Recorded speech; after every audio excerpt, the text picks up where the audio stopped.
Hi friends, this is Deepti and I am an artist, and today I am painting this beautiful sketch of charcoal, and it's a very simple drawing yet complicated with respect to the shadows that we will be handling here. And as we proceed, I'm just showing you some of the material that we require. If you do not have all these, it's absolutely okay. So we have two brushes, one is watercolor and one is a blending brush. And this I mentioned before, these are three charcoal pencils of general and a regular mechanical pencil, a rubber, and of course we will require a charcoal powder. Now I missed to capture this part, the beginning of it, but nevertheless it's very straightforward. I was using my this thing basically where I rub the pencil and collect some of the charcoal. Usually there is quite a bit, so you can use that directly onto the paper. It is called sandpaper.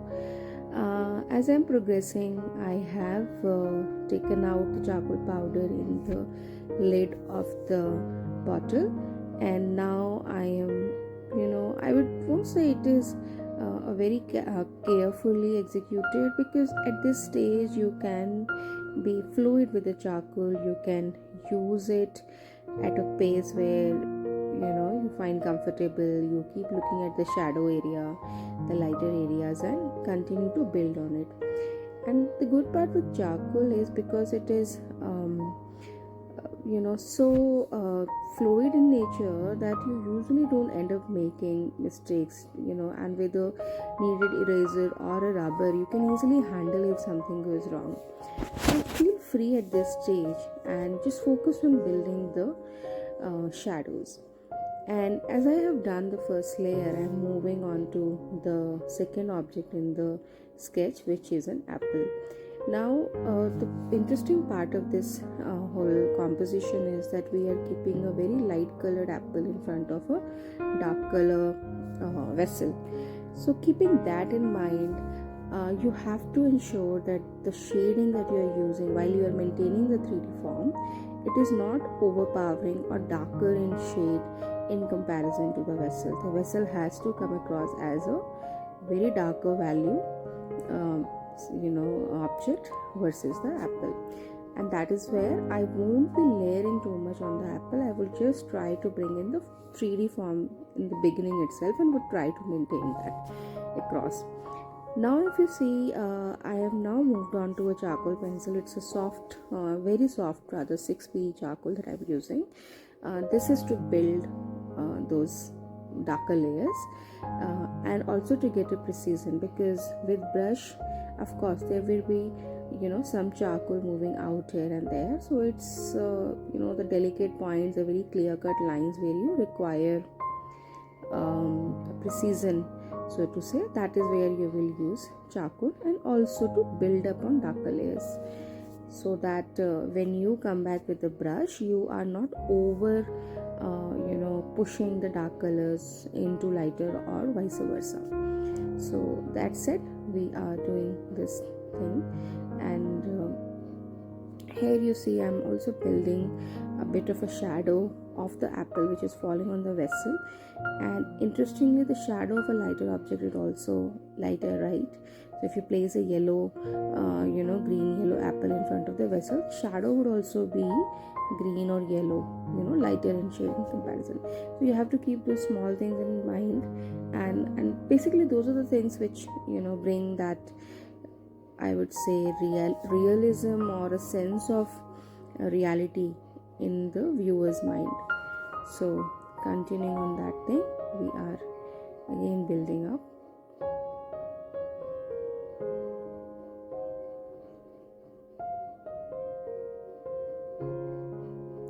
Other thing to keep in mind is also that when you are doing it, you don't have to keep things separate. So if there is a shadow, if there is a darker pattern, you have to blend them together. So this brush that we are using is actually a very great tool to achieve that. So always keep in mind that whenever even if it's a lighter shadow or darker shadow, at the point where they both are connecting, you have to give a good blend, and wherein this brushes come extremely useful. So now I am moving on to the bottom part, which is basically a cloth, and started with building the dark shadows, the apple, and from here on I will go on to build the cloth on which these two items are kept.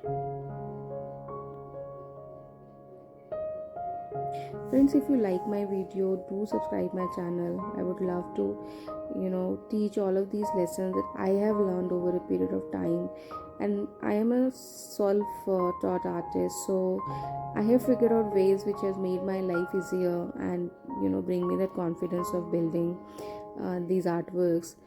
So I would really be happy to teach you all of these things.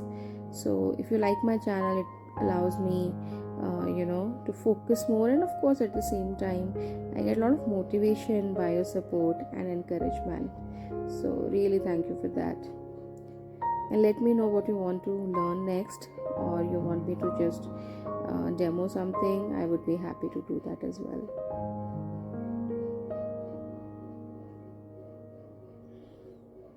So here on, with the help of pencil, wherever I require larger clean cut lines I'm using, but mostly I'm going with the charcoal powder.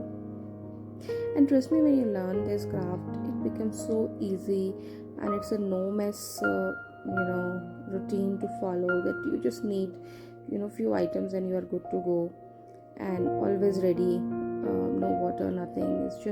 It's very fast also. I would say it's one of the fastest medium to really render something.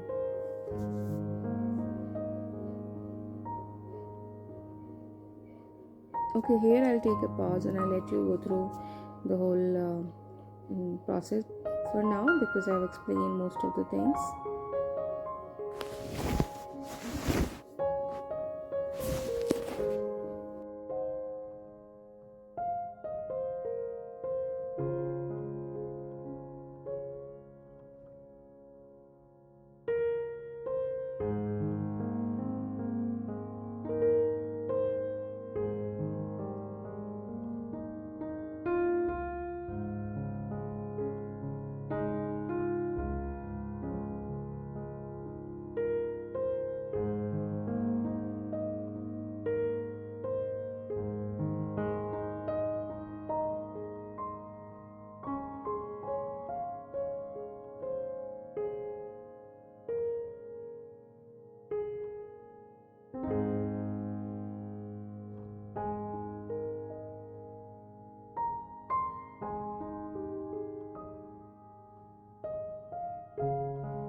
Yeah, by now I'm giving like few final touches. You could see the shadow of the apple falling on the vessel, and also the places where the light on the vessel is falling and the shadow it is parting on the ground.